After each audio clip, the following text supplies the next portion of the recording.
దక్కకపోవడంతో hung ఉన్నటువంటి పరిస్థితులు కూడా మనకు కనిపిస్తున్నాయి. మరొక బ్రేకింగ్ చూస్తున్నాం.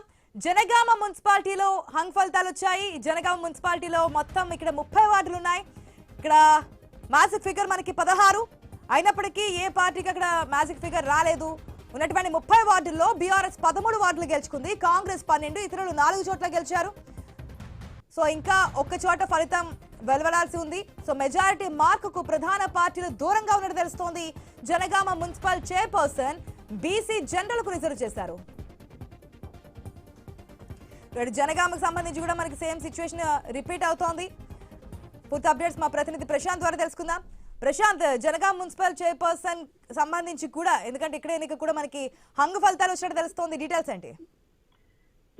ఆశా, ఇప్పటికే కొద్దిసేపటి క్రితమే జనగామ మున్సిపాలిటీ పూర్తి ఫలితాలు అయితే వెలువడ్డాయి. అక్కడ హంగు ఫలితం అయితే వచ్చింది. 30 వార్డులకు గాను 16 వచ్చిన వాళ్ళు మ్యాజిక్ ఫిగర్ దాటి చైర్మన్ గిరి కావాల్సి ఉండగా ఎవరికి కూడా ఆ 16 కానీ 15 కానీ రాలేదు. ప్రస్తుతానికి అయితే టీఆర్ఎస్ పార్టీకి బీఆర్ఎస్ పార్టీకి 13, కాంగ్రెస్ పార్టీకి 12 స్థానాలు రాగా, కాంగ్రెస్ పార్టీ అలయన్స్ అయినటువంటి సిపిఎం కు 1, సిపిఐకి 1, అదేవిధంగా 2 కాంగ్రెస్ రెబల్స్ గెలిచారు. అయితే దీంతో కొంత కాంగ్రెస్ శ్రేణుల్లోనైతే ఉత్సాహం నెలకొంది. అయితే స్వతంత్ర అభ్యర్థులు కూడా మరో 2 గెలవడంతో అయితే వాళ్ళిద్దరు ఎటువైపు వెళ్తారనేది కనుక ఆసక్తిగా మారింది. ప్రస్తుతానికైతే హంగు ఫలితాలతో అయితే ఎవరికి అవకాశం లేకుండా ప్రజలు ఇరు పార్టీలతో పాటు అటు స్వతంత్ర అభ్యర్థులకు కూడా సమాన ఓట్లు వేయడంతో అయితే హంగు ఏర్పడింది. ప్రస్తుతానికైతే ఈ హంగులో ఎవరు కింగ్ అవుతారనేది మాత్రము వేచి చూడాలి. అటు బీఆర్ఎస్ పార్టీ అక్కడ ఎమ్మెల్యేగా ఉన్నాడు స్థానికంగా, కానీ అటు ఎంపీ చూసినట్లయితే భువనగిరి ఎంపీ వస్తుంది. అది ఎంపీ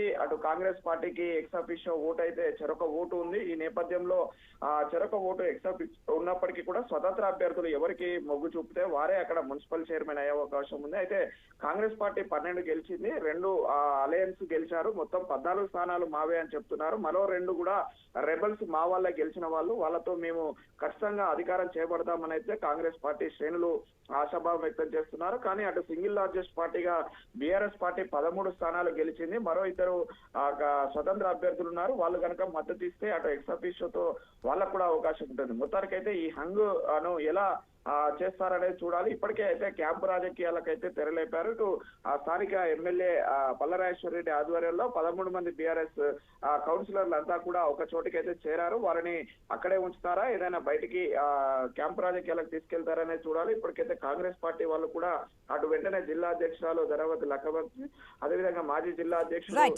కొమ్మూరు ప్రతాప్ రెడ్డి ఇద్దరు కూడా కాంగ్రెస్ పార్టీ శ్రేణులను కూడా ఒక తాటిపైకి తెస్తున్న ప్రయత్నం అయితే జరుగుతుంది. ఓకే ప్రశాంత్, తర్వాత ఎటువంటి చర్యలు జరుగుతాయి, ఏ విధంగా దాన్ని ముందు తీసుకెళ్తారనేది అప్డేట్ కోసం మళ్ళీ మిమ్మల్ని కాంటాక్ట్ అవుతాం. మరొక బ్రేకింగ్, ఇది కూడా హంగ్ కు సంబంధించినటువంటి బ్రేకింగ్ మనం చూస్తున్నాం. హంగ్ దిశగా రంగారెడ్డి జిల్లా ఇబ్రహీంపట్నం మున్సిపాలిటీ ఫలితాలు వస్తున్నాయి. ఇక్కడ ఇబ్రహీంపట్నం మున్సిపాలిటీలో మొత్తం మనకి 24 వార్డులు ఉన్నాయి. అంటే ఇక్కడ మ్యాజిక్ ఫిగర్ మనకి 13, కానీ ఇక్కడ ఏ పార్టీకి కూడా 13 వార్డులు గెలుచుకున్నటువంటి సిచ్యువేషన్ లేదు.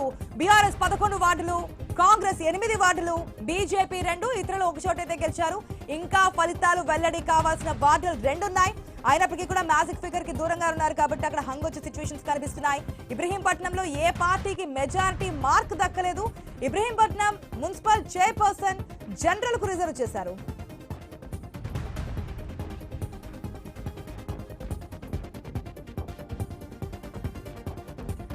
ఫలితాలు అయితే వెలువడుతూ ఉన్నాయి. ఒక్కొక్క మున్సిపాలిటీకి సంబంధించి